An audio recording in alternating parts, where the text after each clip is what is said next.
shootout, the face-off, the final moment before the top four of this league. We're so close to getting this league done with. But first, we got to figure out who's up first. So I'm going to call Tim Fay.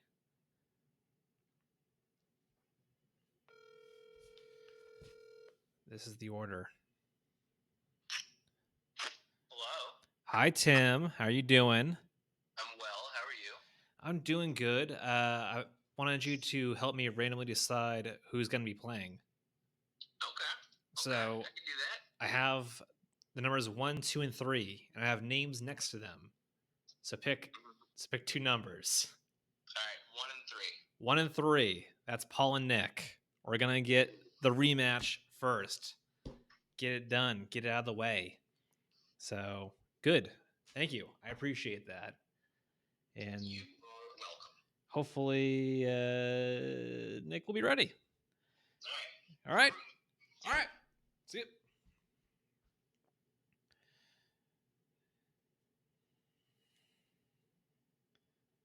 Tim has randomly helped me decide. First match will be Paul and Nick. Sweet. So, don't watch this video if this is your first video. You know, build anticipation, feel the moment, capture the energy. But this face-off, this shootout, the way it works is the first person with 2 consecutive wins will become our 3rd seed. See, the issue is we have 3 players tied at 4 and 3 in like rock paper scissors. They are all tied with each other. So we got to break the tie. We got to break the tie. So Nick, Paul, Max. Okay, do they have a match ready? I don't see the match.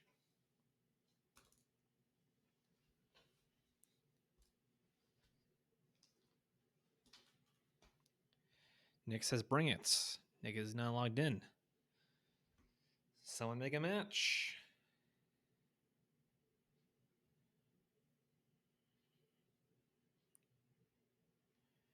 Make a match. Make a match.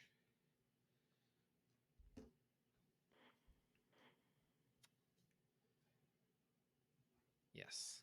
So, a 3-way dance, a standoff, a shootout, a face-off. That is what is occurring. That is what's happening. We're going to see the battle of the mid-range decks. The most aggro deck, Garrett. He had 3-4 record. Me with my Tinker deck, too ambitious, 3-4. Phil with his control deck. Oh, we got a match. All right. Let me change my screen. Can I change my screen, please? I want to show you the good stuff, guys. Show you the good stuff. Save. Okay. Boom. We're in the match. Nick decides to play first. Nick goes to 6 cards. Paul keeps a 7. So in the top left, Grow 11. That's Nick. The bottom left, Gutsy Paul. That's Paul. So we'll be watching with Paul on the bottom here. Last time he was on top. We were treated to some Hex Drinker attacks before. Let's see what happens. Nick kept his 6 card hand and now is tanking on a play. Forest. Cool looking forest. Plays it. Goes to begin combat. Passes the turn. Back over to Paul. Windswept Heath cracks it. Time to find perhaps Savannah. Nick sends me his hand. Oh, I got turn 1 Kytheon. Oh no. Nick has turn 2 Thalia or turn 2 Odonto Vanguard. 3 lands, Vanguard, Thalia, Fabro Elder. Here's Thalia, first strike creature, preventing Kytheon from getting through. How will Paul follow up? A forest. Pokemon style forest. Turn 2 play. Stoneforge Mystic. We're back at it, folks. We're looking for equipments. What's he gonna find? I believe, what is his one? Oh, grabs Sword of Feast and Famine. I was gonna say, what is his one weak point? He has Fire and Ice and Feast and Famine. But no War and Peace. Garrett got that one. Back over to Nick. Maybe that Fabro Elder. Coming right up. It's important to note that the Stoneforge Mystic ability lets him flash the equipment into play. Gets around the Thalia attacks. No attack from Thalia. From Nick and his Thalia. Cast the Fabro Elder. Back over to Paul. Paul with a third land in its Gaze Cradle. It's a good land. It's more to note, though, only 1 white. Only 1 white. Can only flash in with that. Let's see what he wants to do here. We're flashing in. What could it be? Nope. Deciding against it. He's thinking. He's thinking. He's tanking. If he didn't search for Batterskull, he might have Batterskull in hand. And that will do him well.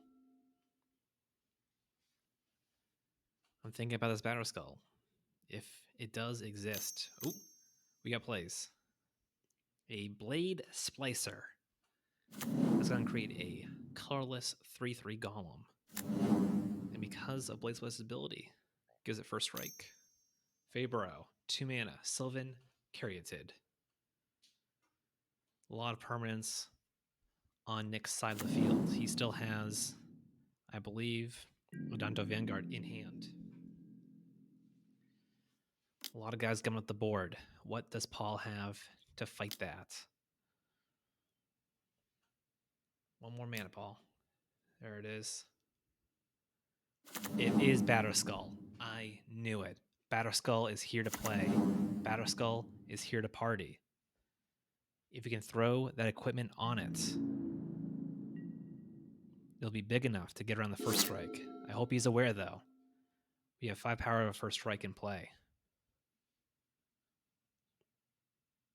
Suit it up, Paul. Suit it up while you can. That seems to be the play.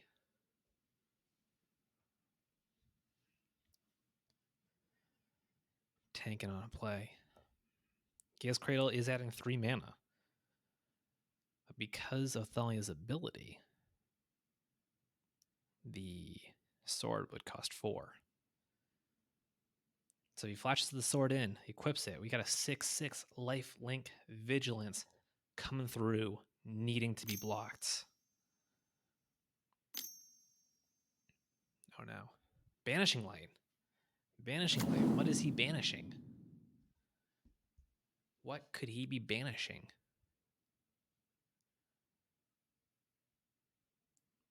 Hopefully the token. Maybe even Thalia, just to get it out of the way.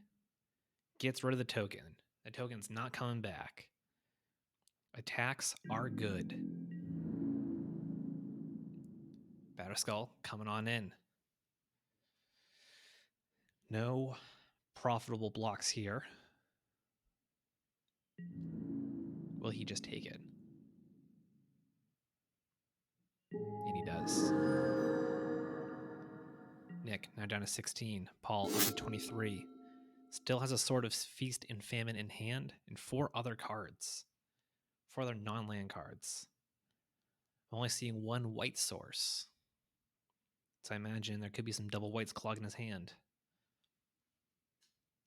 Nick, though, has very cheap, very efficient removal. Finds Flooded Strand. Birds of Paradise. Okay, and then Adonto Vanguard is his last card. Here we go. Hellbent. Here's my team. What do you got, he says. Don't see any good attacks here. Paul just needs to navigate this board. What is he doing? 5 mana.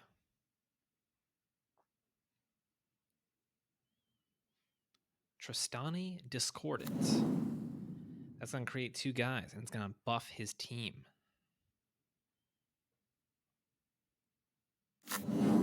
What does he want to do now? Interesting plays. He's going to send the Kytheon. No. Just the 5/5 Germ. 5/5 Germ can be defeated if Nick wanted to. Says no.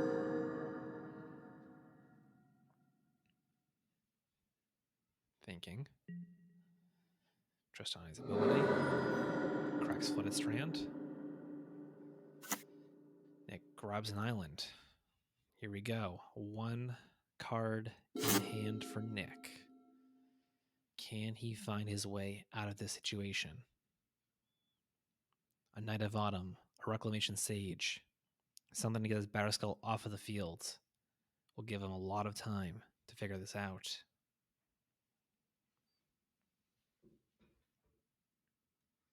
Tanking.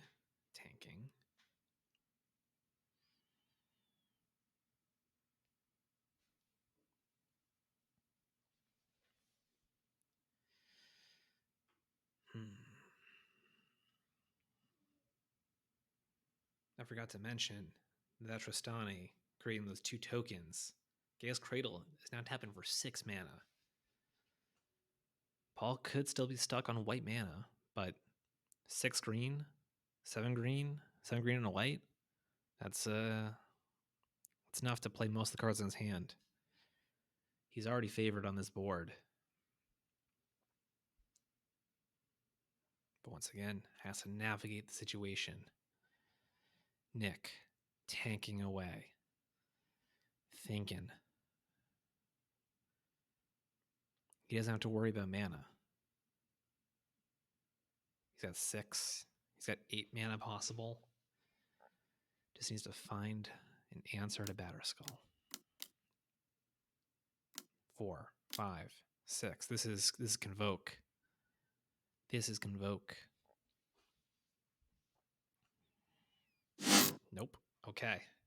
He's going to try it again. But this, based on what we just saw, that's Court of Calling. He's looking at his deck, looking at his picks to see what he could chord for here. What does he want to chord for?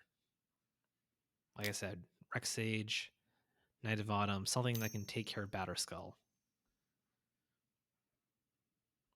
Chord of Calling for 3. He's thinking about what he wanted. Thinking about what he could do.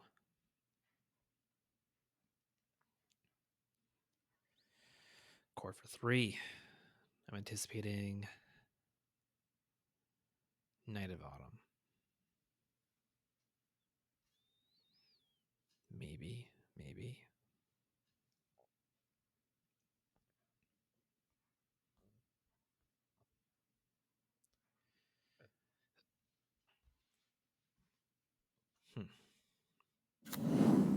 Knight of Autumn. Going for the destruction.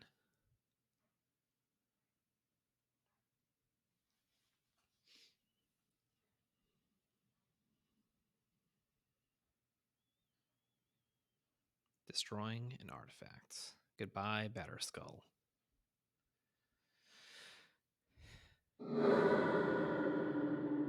Ooh.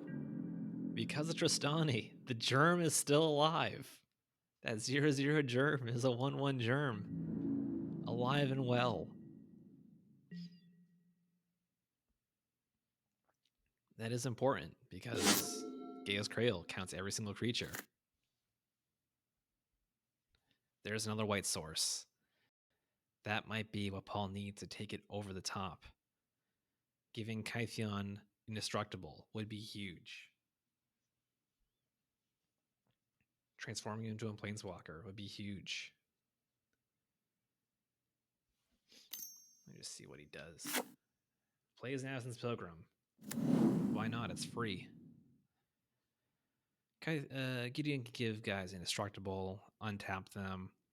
Gideon himself could be a 4/4. That prevent all damage to be dealt to him. What does Paul want to do? 7 mana.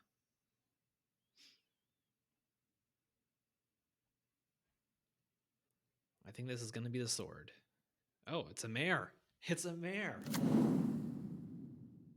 Yeah, Kytheon's a 4/3 now. Human, tribal, vintage humans. Plays Gideon Jura. Wow. Not even going for the sword plan. Doesn't need it. He's going to plus Gideon, and Nick is going to get his team killed. What? Okay, yes. Sets up the blowout. Does Paul even want to do anything?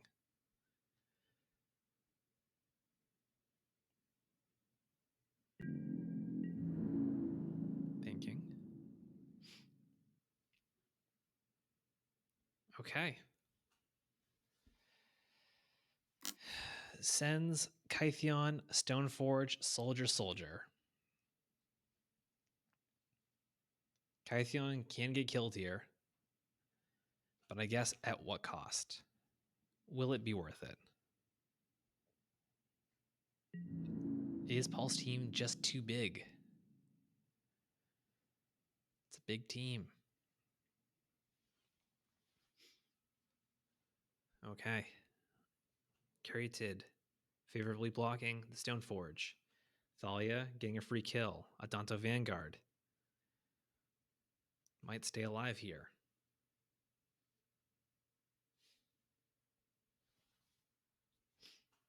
Okay. Sends 3 power at Kytheon. Kytheon's going to die. 2 damage is going to get through.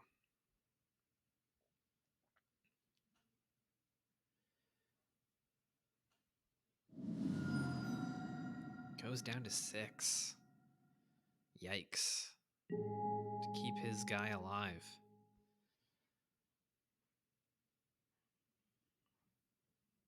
Okay. This board is even on creatures, but that's about it. Nick needs an answer right here. Needs Time Walk right here.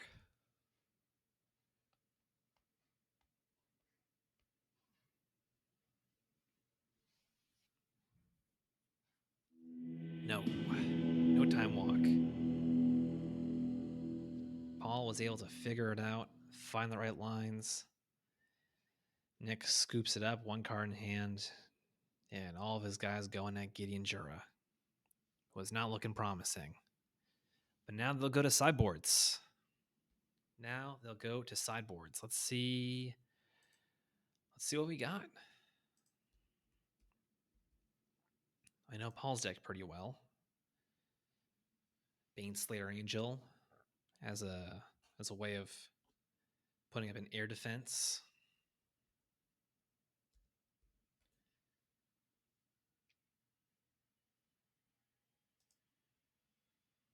Okay.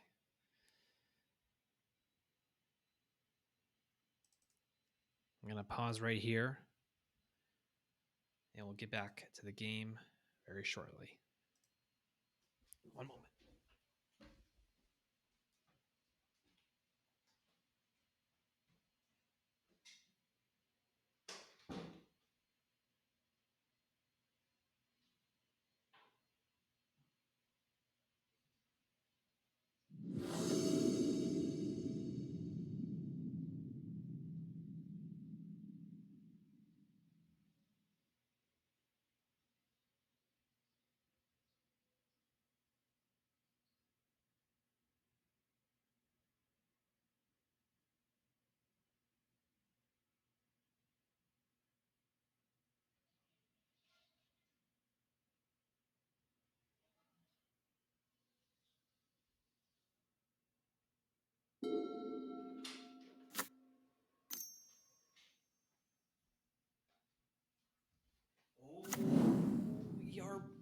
back in the game, ladies and gentlemen. Nick went first, starting off with a land, Noble Hierarch. Paul, Windswept Heath. Will he respond in kind? No, just grabs the Temple Garden. Let's see. What were the mulligans? Nick took a mull. Okay. Wow. Turn 2 Blade Splicer. Paul, no turn 2 plays. Nick can easily get in for 4 damage right here. 4 damage, turn 3, first striking. Getting busy. This is what happens with Nick's deck. If uncontested for the first 2 turns, oh my god. Flicker Wisp on Blade Splicer, creating another Golem. We got 6 power, 9 power coming in next turn. Paul needs to turn this around right now. Thalia.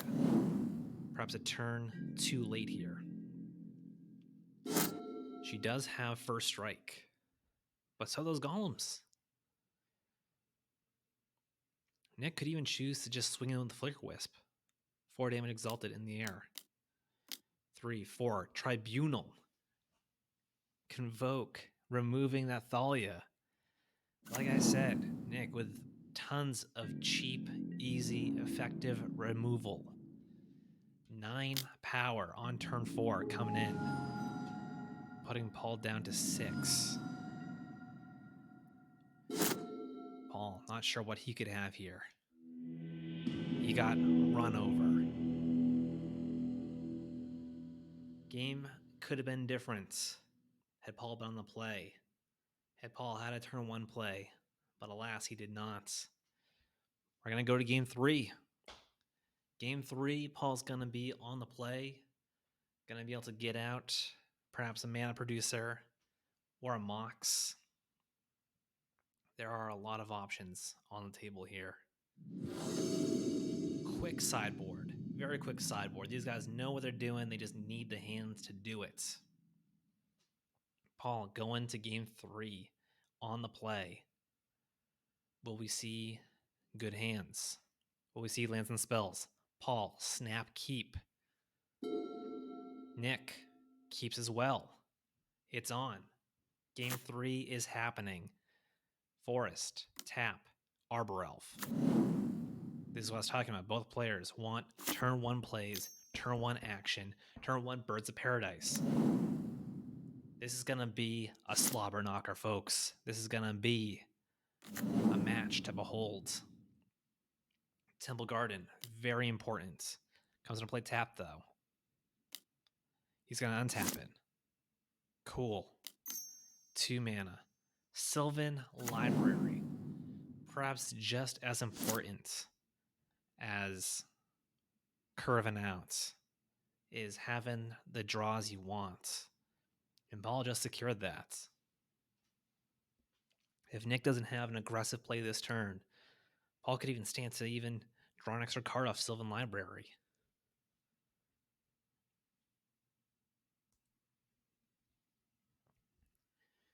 Nick, tanking a little bit.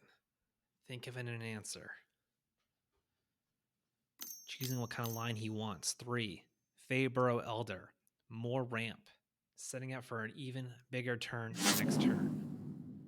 2, 3, 4, 5, possibly 6 mana. Paul draws the Sylvan Library. Seeing what's on top of the deck. If Paul can respond with, say, 4-drop, he's got a Mox, a 5-drop. If you can do a 5-drop right now, the game is looking favorable. Plains. 3 mana. 4 mana coming right up. Who do we got? Garrick Wildspeaker. Great play. Creating a beast. Excellent. And once again, similar to Faeburrow Elder, setting up for a big next turn. Nick is going to want to remove that beast and get in and kill that wild speaker. This is his chance. Once again, knowing his deck, he's got 18 ways of doing it. That's one way. Council's judgments. Hopefully Paul reads this card. Paul knows about the trick here. I don't think he does.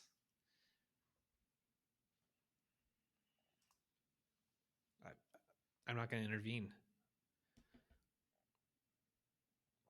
1 vote for the beast.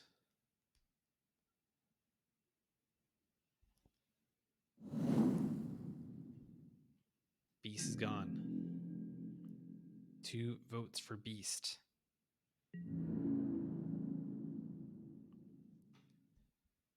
All right. Fabro comes in. Like I said, attacking Garrick. That was a crucial turn. But Nick perhaps using a little bit more mana than he would have preferred. Council's Judgment can remove any spell or any permanence. And it doesn't target. I know there's Thrun in the deck, giving creatures protection via Sword of Feast and Famine. Paul, taking another card. Wants to have that card advantage. Has 5 mana now.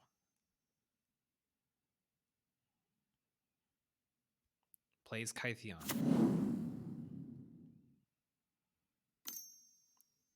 3 mana. Okay, a 4th mana with Arbor Elf. 4 mana. Oh, Mox Pearl. Or Mox Emerald. 5 mana. Thrag Tusk. Alright. That's going to gain him 5 life. Make up for the loss in the Sylvan Library. And a turn. Wildborn Preserver. Okay. That's how Nick can win this game. Just get so big off this Preserver. Paul's removal is very limited. So 1 big Preserver can be enough. However, Kytheon can gain Indestructible. So Paul has some insurance against getting killed in, say, 2 or 3 turns. But turn, 9, 10, that Preserver is a liability. Nick, thinking.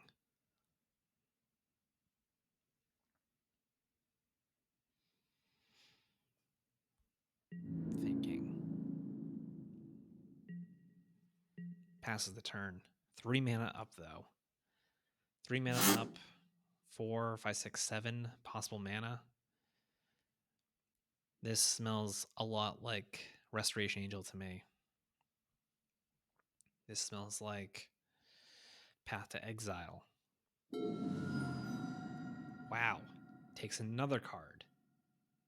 Does not want to be down on cards. Wants to have the advantage. Is he thinking about an attack? Just Thragtusk and Kytheon. Not even the Arbor Elf. Once again, this smells like Restoration Angel, and I think we're going to get it. We're going to get Restoration Angel, and we're going to get a big Wildborn Preserver.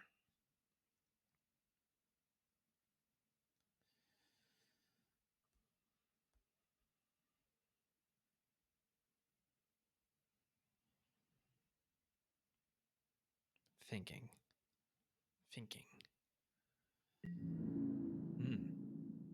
Goes to blocks. Too late. Okay. Well, Restoration Angel can come in during blocks. It just isn't going to be doing any blocking. Here we go. We're going to block. We're going to flash the birds. I see what he's doing now. We're going to flash the birds. Pump the Wildburn. Wildburn. Wildborn Sanders. Gonna get pumped. How much? I say 3.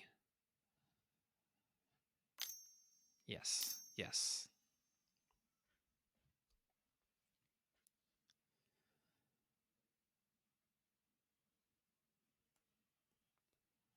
That is one big fox.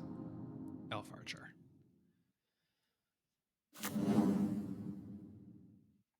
Is Paul going to make him indestructible? No. He's just going to pass the turn.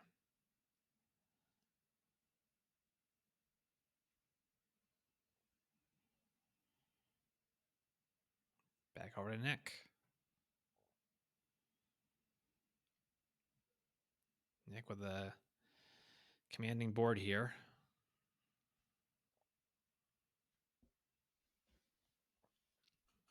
I'd say one more non-human to take Wildborn over the top is what he needs. Restoration Angel, also a threat. Paul doesn't have anything in the air.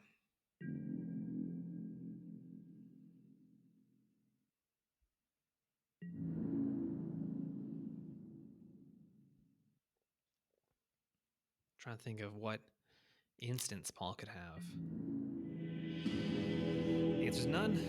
The answer's none. Nick has one win. Bam. One win. Now we're just going to immediately toggle over. Tag and Max.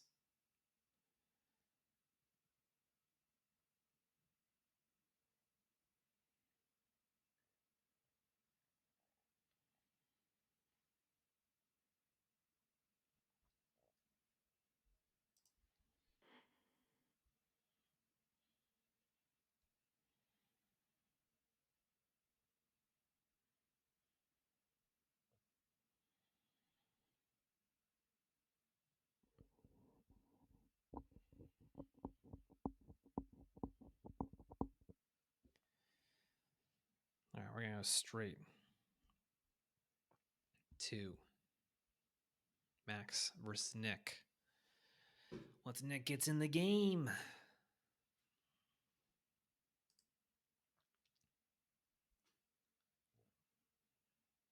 It's getting a little dark.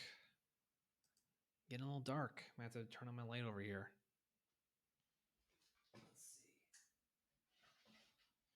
see. Do I look like a villain? No, it's fine. Okay. It's fine.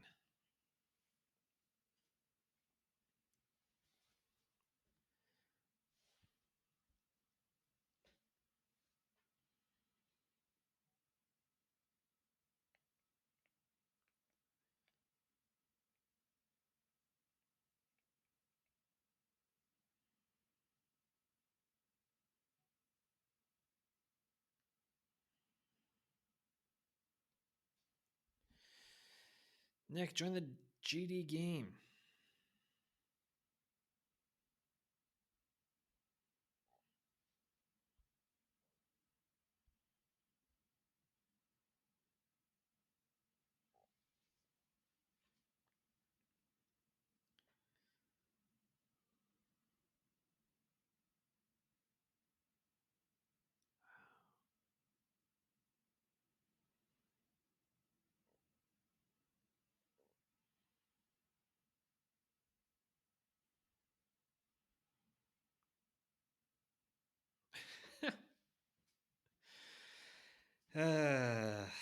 Nick says, Max, give me 2 seconds.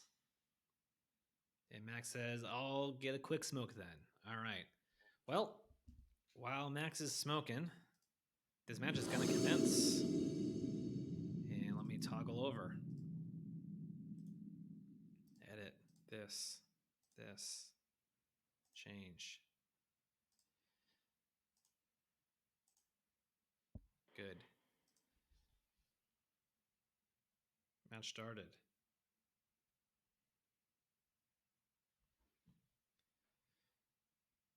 Okay. Nick chooses to play first.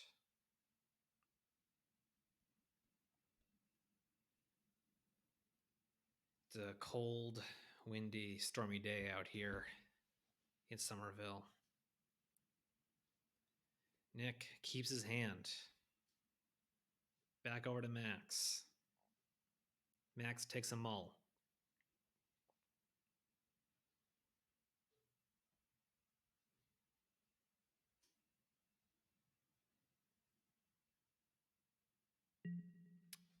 Keep 6. Nick on the play. Plains. Tap. Mana vaults. We've seen this thing before.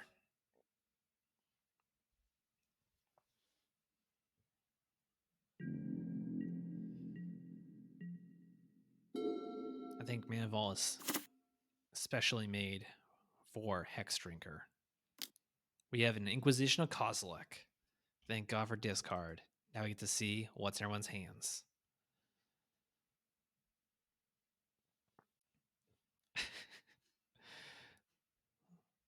Kid Chameleon in the chat. Let's see that hand. I agree. I want to know what's in it. Shades to their previous match.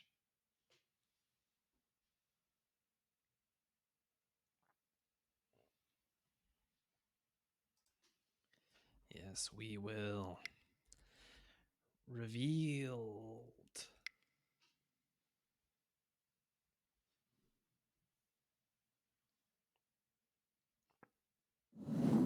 All right. Takes Path to Exile. Reveals Flooded Strand, Conclave Tribunal, Brago, Fabro Elder. We could see a turn 2 Brago. That could be sweet. Brago flickering the mana vaults so it's no longer tapped. I think that's the plan. Flood Strand cracked. Grabs Island. Here we go. Brago, King Eternal. Straight from Vintage Masters. This could be painful. Demonic Tutor from Max. Permanent you control. Okay. Won't be able to reset Terrastodon or anything like that. Max, Demonic Tutor. Thinking about what he wants.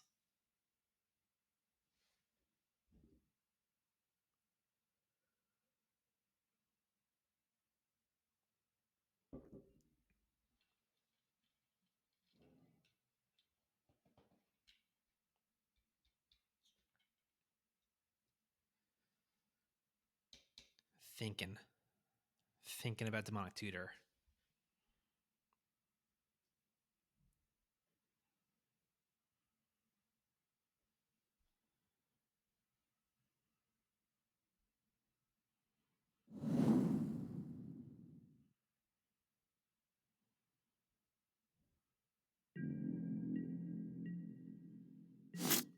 All right. He picks a card. Sorry for the phone. Y'all did tune in for a phone game. Here we go. Back over to Nick. Land number 3. Importantly, though, missing a green land to play his Fabro Elder. He can Conclave Tribunal whenever. Brago swings away. Gonna flicker that mana vault. No longer taking damage off that mana vault. Has 6 mana at his disposal. Ooh. Flicker Wisp. Interesting draw. Okay. This is real. This is real pressure in the air on Max's life total. Max, lane number 3. No plays for turn 3. It's certainly possible that he could be setting up for an Entomb, knowing Max's deck.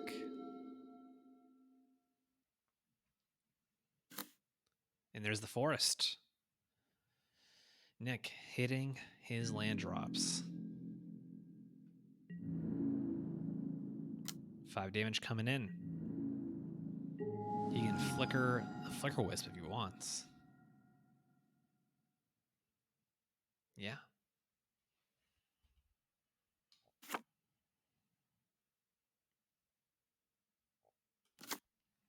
Flicker Wisp comes back. Chooses Brago. Brago comes back at a turn. I think there might have been a reason to choose a swamp there, sort of force the play. But there was no play. No instance from Max. 7 power on the board, 4 mana available. Oracle of Moldiah, Viscera Seer on top. Not what he wanted to see, I don't believe.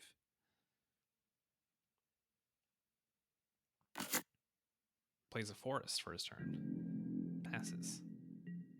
Yes, he does get an extra land drop because of the Oracle.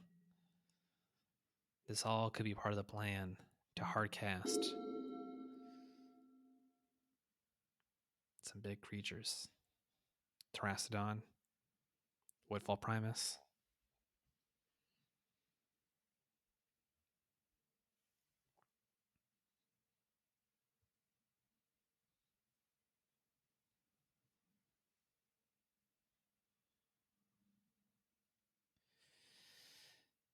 Nick, thinking about his turn. That Conclave Tribunal will not be as good if that Viscera Seer is on the battlefield. Oh, I forgot that Fabro gets an additional +1/+1 because of Brago being blue. That is very relevant. We got 3 colors. That means it's 8 power. Max needs to find a way to deal with a flyer.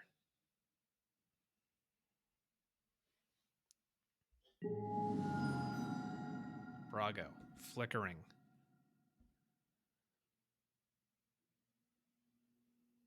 What's he going to choose?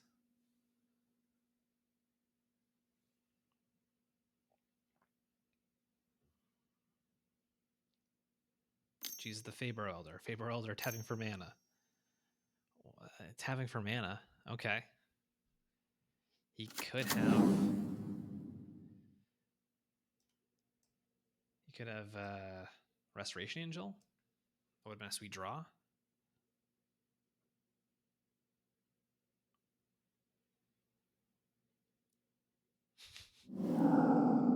Sean says Brago equals vigilance with extra steps. Sure is. Still in the damage step.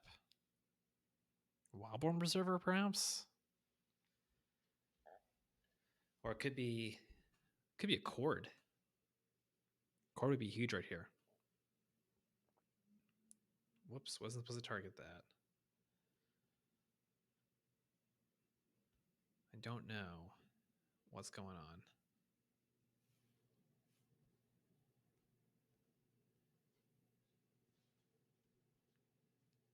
Perhaps miscounting his lands. What's up, cat?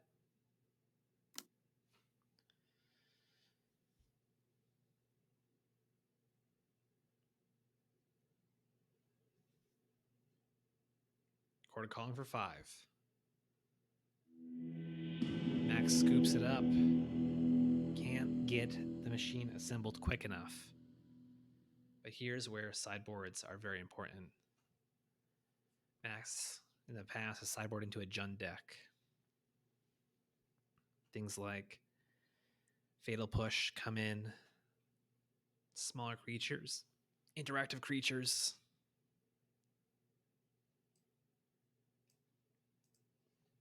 Let's see.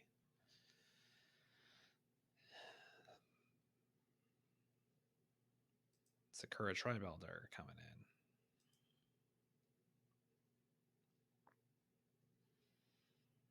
Mesmeric Fiend, Fatal Push, Iona White. That's what he used to beat Nick last time.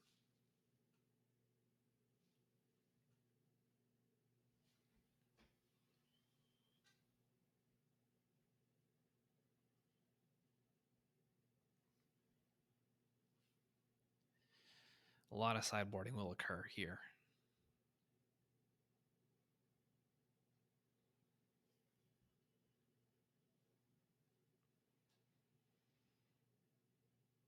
That Mana Vault turned out to be quite good. The draws as well went in Nick's favor. Was able to curve out. Have a 3/3 Faber Elder. Had Quarter Calling. Okay. Here we are. Game 2. Max, aka Undeniably, on the play. We'll see how that changes things.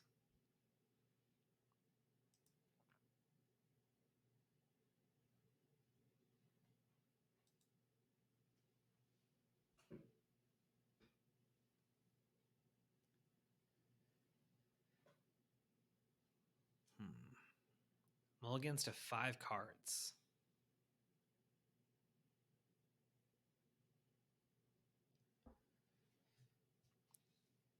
On the mull to 5.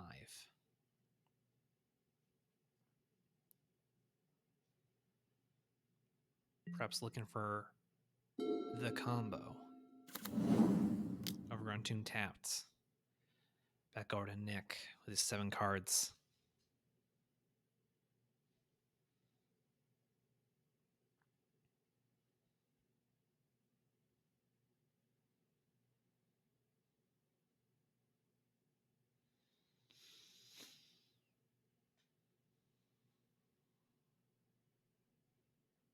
Not sure what's happening here. Max has... Oh. Nick has priority. Nick has priority. Doesn't see it. Checking his phone. Making dinner. Eating some nachos. I know how it goes. Grabbing a charger for his computer. Really compelling stuff.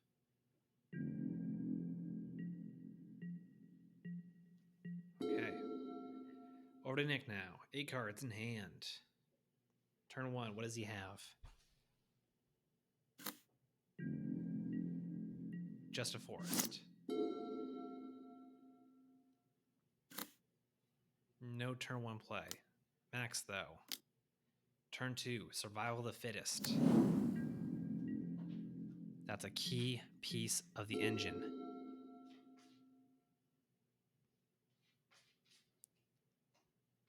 Turns dead creature cards in Max's hand into good ones. Flooded Strand from Nick. Cracks it immediately. Getting the island. Time Walk. What an explore. What an explore. 3 mana now. Knight of Autumn. That's what he needed to destroy survival. Blows it up. Max now, just 4 cards. 3 cards. To Nick's 5. Plus has to deal with Knight of Autumn. Just lost his engine. Can he move this bicycle forward without an engine? Demonic Tutor. That's certainly one way to do it. Perhaps going from finding Animate Dead to finding a new game plan. Yeah, perfectly set up though. Turn 3 Iona. It's going to have to find another way though to get Iona into the yard. This is all hypothetical. Just that's what happened last time. That's what happened last match. That's what put Nick in the ground against Max the first time.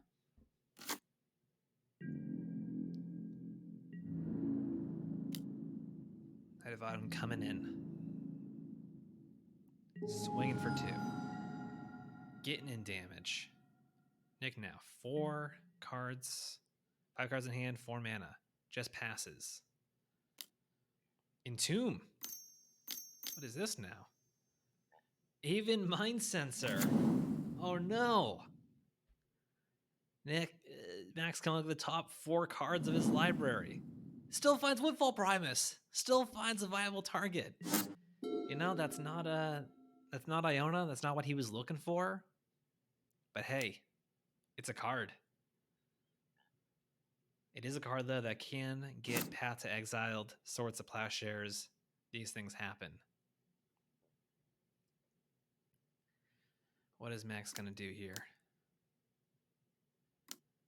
A morph. Ah. That's Den Protector. If you can get that active, you can use Entomb again to try to get a better creature. Or get Survival of the Fittest, just put Iona in the graveyard.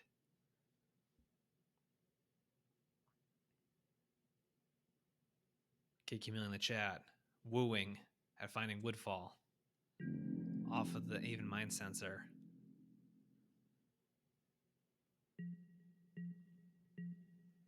Back over to Nick.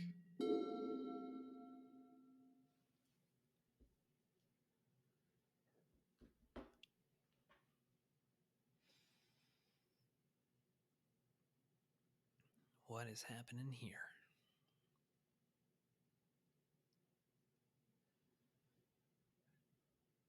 He's thinking. 5 cards in hand. Definitely a favorable position for Nick.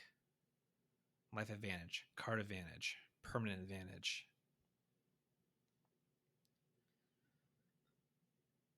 Can he deal with a Woodfall Primus?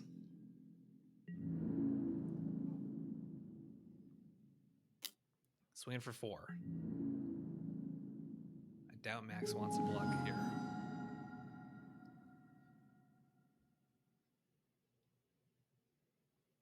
No reason to trade with that Knight of Autumn.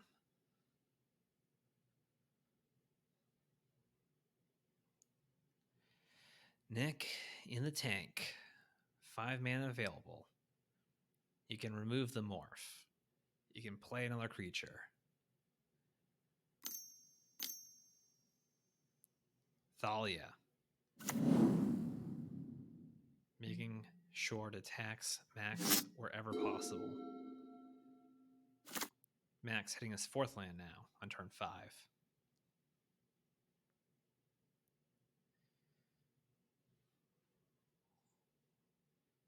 What's he want to do here? Fatal Push on Thalia of all targets, not the Mind Sensor. Interesting. Swings in with the morph. No fear from Max. He's not blocking anyway. Does he want to do the Megamorph? Free point of damage.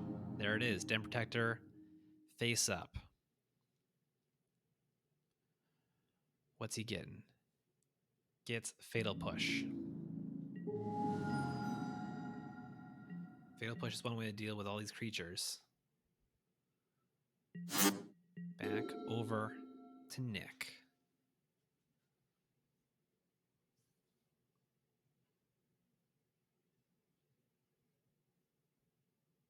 Nick, once again, 5 mana. 6 mana, 3 cards in hand. Has the life advantage, has the power advantage, can keep pressing that advantage. It's going to come down to the wire. Hex Drinker. That is a problem. Or the next turn, this turn and next turn, he can get it all the way up. He can make it protection from everything. And then there's nothing Max will be able to do to stop that snake. Already has protection from instants. And the turn there. Keeping up white mana. Recurring Nightmare. It's on. Recurring Nightmare is happening.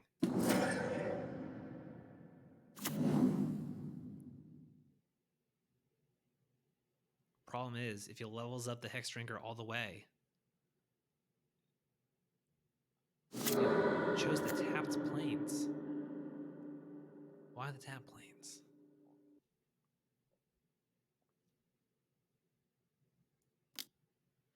There's the fatal push. Takes out Knight of Autumn. Not the mind sensor.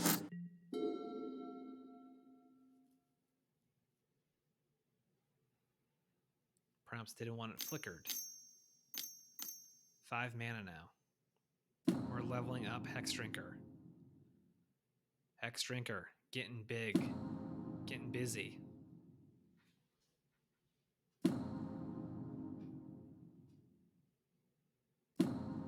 That's a big snake. Protection from everything. Max needs to find a way around this turn. Down to 2. Any one of these creatures will kill him.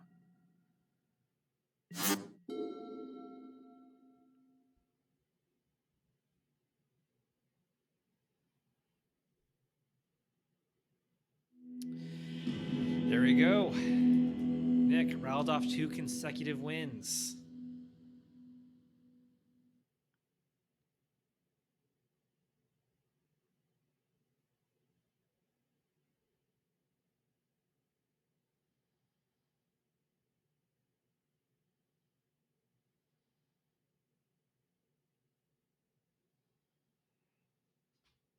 All right. So Nick had 2 consecutive wins. Beat both of his opponents.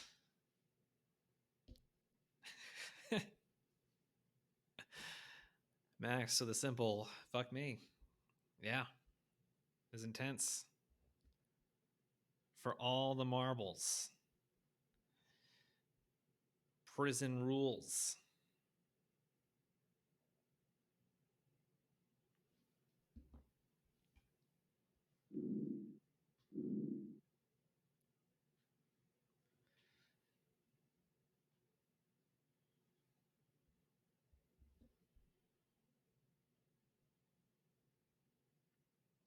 Nick making it look like it's easy.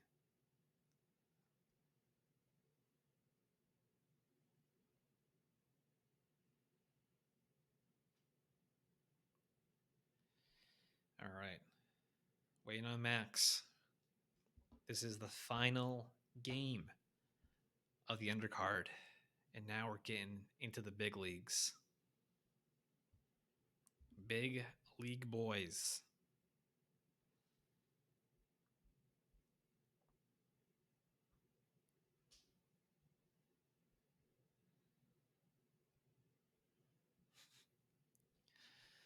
More back chat in the chat channels. Yeah, that time walk, that first pick time walk coming in clutch. Stopping the survival.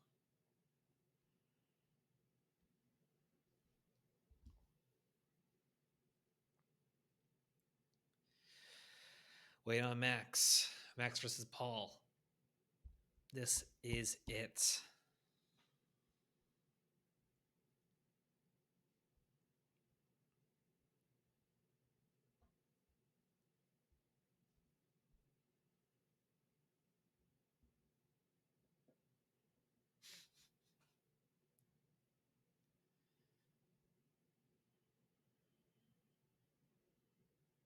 One match to rule them all.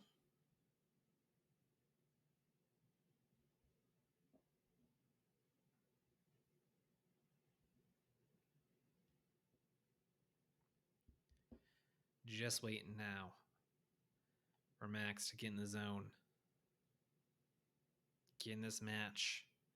Make this match happen.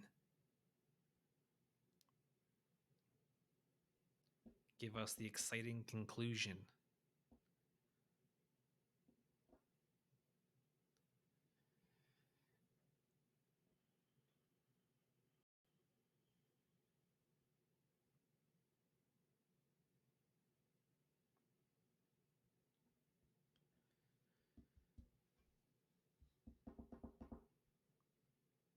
We're just waiting now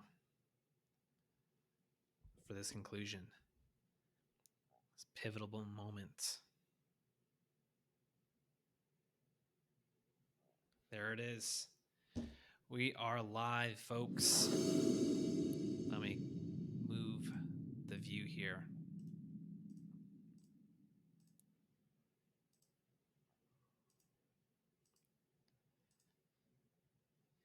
Now, Paul chooses to go first. Paul, bottom left. Max, top left. Paul on the play. After a tough matchup against Nick, can he pull it together here? Paul did beat Max on his way to his record. Turn 1 Forest, turn 1 Mox Emeralds. What else we got? Turn 1 Mare of Avabruck. This is dangerous already. Does Max have a turn 1 play? No Find Horn Elves. No Fiend Horn Elves. We got Mare of Avabruck flipping on upkeep. He is flipping out. We're going to have a 3-3 coming in on turn 2, making wolf friends. It's dangerous. Turn 1 Mare is kind of good. At the beginning of your end step, create a wolf. So if he does make 2 spells, that will flip the wolf back, the Howlpack Alpha back, which is on upkeep, I believe. Yes. Kytheon.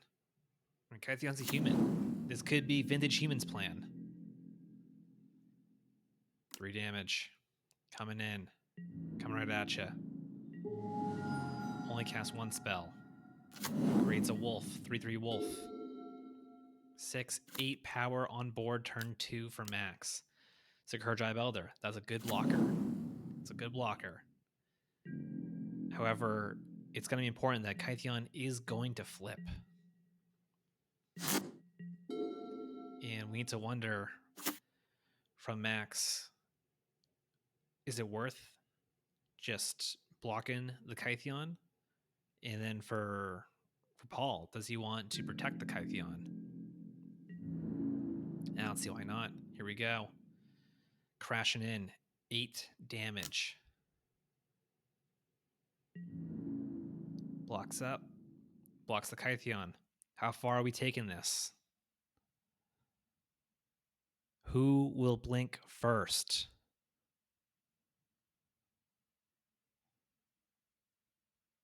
They both hit the bin. Second main phase. Scavenging Ooze. Holy cow. And that's going to be it. That's going to be it. Max calls it a game.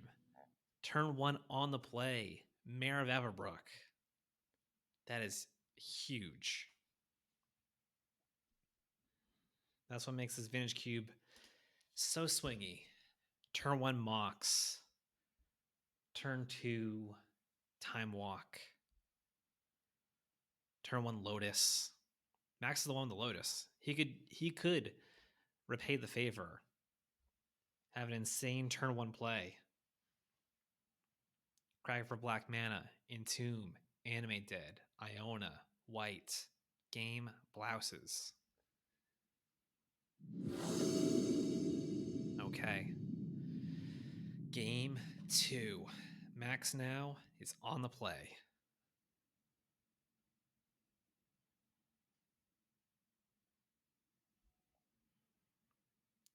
Seven cards.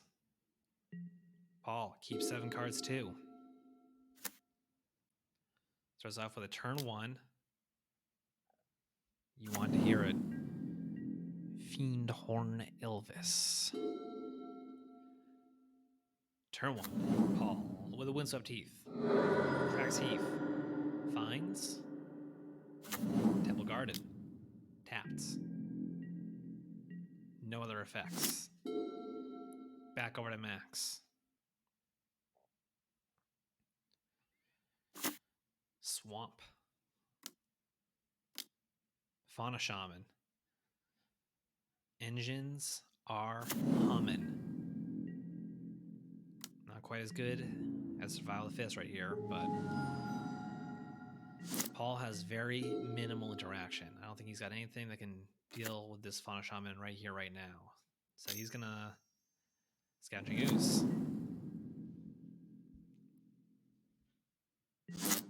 It's a good answer to the graveyard shenanigans. But Max is aware of Scavenging Ooze. He saw it last game. We all know our deck lists. So he might not be on the graveyard plane anymore. He might be on the Jund. Get big, kill your creature, War of Attrition sort of play.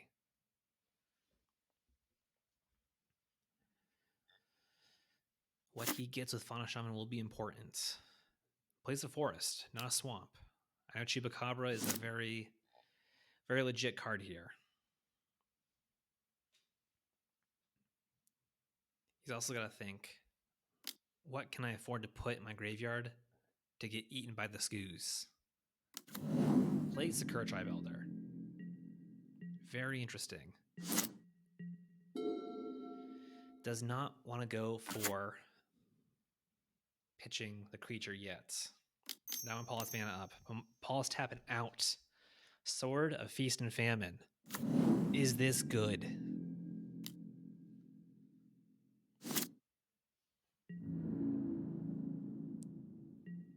And you know, folks, I think it is. Sakura Tribe can go get that swamp. Find our elves. Puppeteer click. Okay. Gets Woodfall Primus. Uh-oh. Sakura Tribe Elder still alive? No. Sakura Tribe Elder's gone. Swamp. There it is. We're going to see the Chupacabra play, I believe.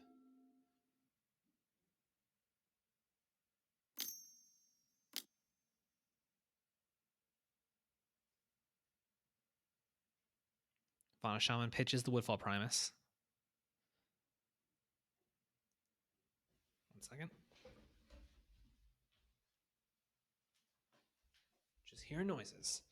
Viscera Seer has entered the revealed card zone. New play, new plan. We're going to animate this Woodfall Primus, and it's going to be game over. Recurring Nightmare.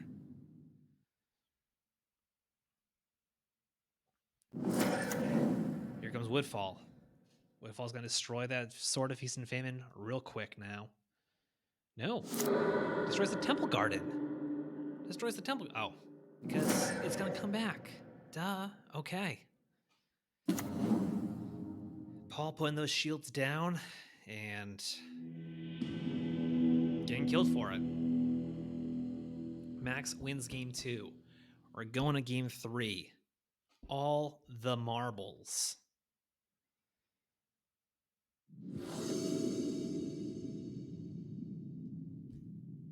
It's game time.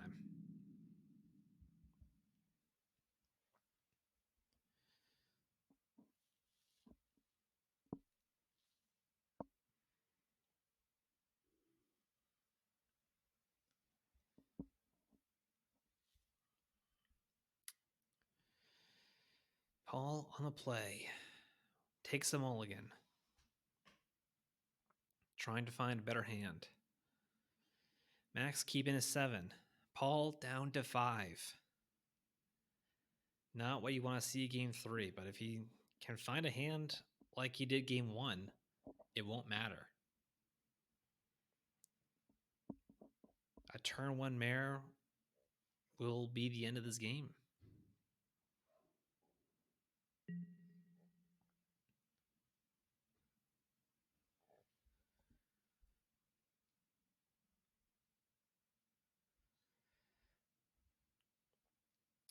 Keeps the hand. Goes to 5. What does he have to start us off?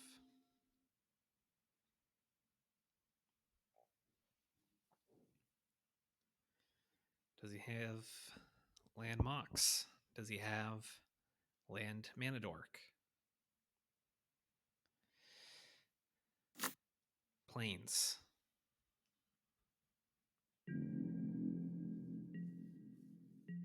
Plains pass.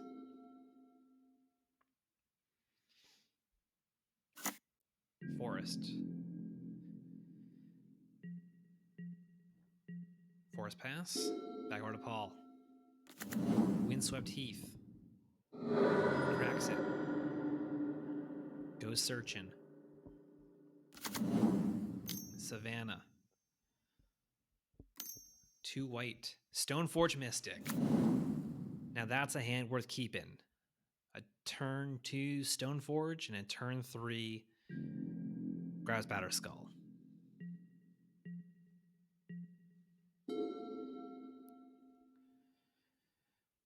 Back over to Max. Does he have the field push? Or does he have the discard spell? No, survival. He's going big. 2 ships in the night. Max is doing his plan. Paul is doing his plan. Whose plan comes out on top? No land drop for Paul. Holding up 2 mana.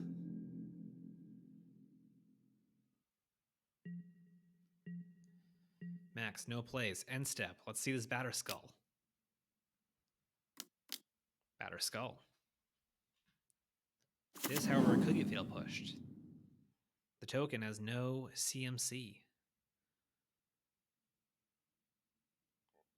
Max. Assassin's Trophy. Destroys it. It's going to give Paul land. He was missing a land.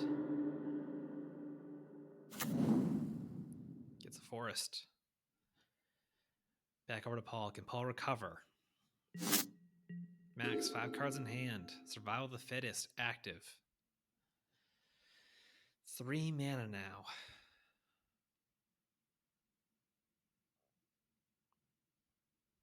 Thinking of plays. Here's Mare. Stoneforge Mystic is a core, not a human. We're going to crash him for 1, though. Every point of damage counts.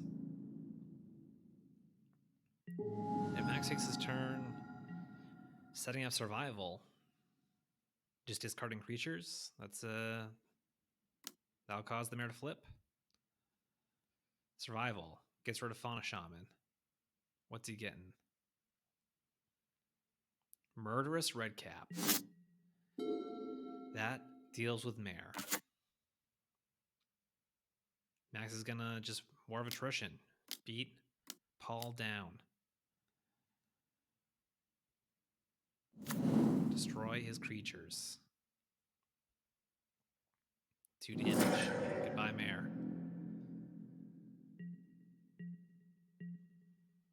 Back over to Paul. 3 mana still. 5 cards in hand.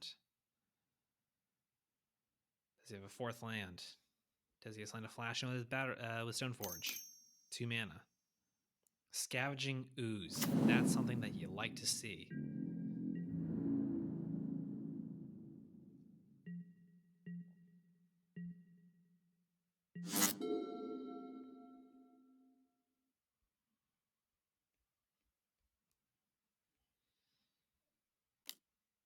Green. Pitches Sakura Tribe Elder. Gets Chupacabra.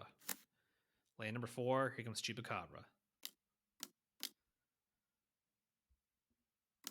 Paul, hopefully gaining a life in response.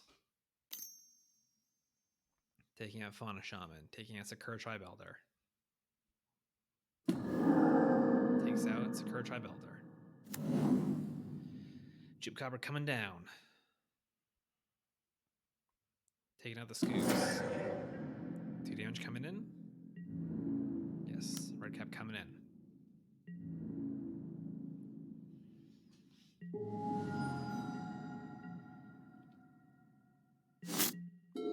Turn 6.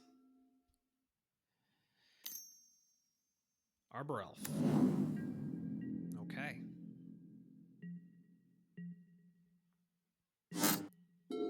Max is relentless, though. He could pitch a creature, go get Viscera Seer, use that on Murr's Redcap, and kill off the Arbor Elf. Paul looking for a fourth land, perhaps trying to cast Thrun, trying to cast Hero of Bladehold. Green. He's out for blood. Puppeteer click now. Viscera Seer into the hand. Here goes Viscera Seer.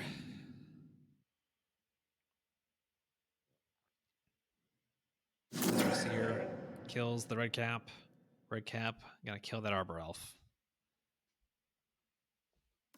That poor elf. He's also gonna discard Den Protector, go get Woodfall Primus. The engine is humming.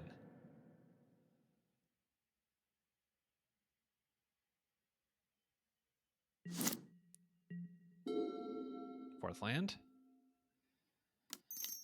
Nope. But for 3 mana.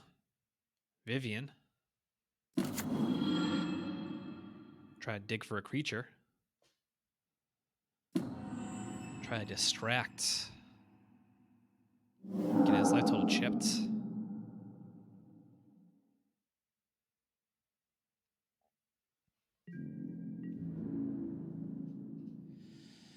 No attacks here. Can't imagine that's good. I think he wants to have a guy blocking.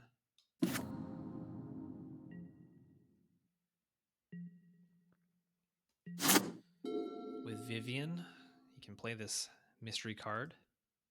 No, that's a Batter Skull. That's a Black Lotus. We're going to see a hard cast Woodfall Primus. I think this game is...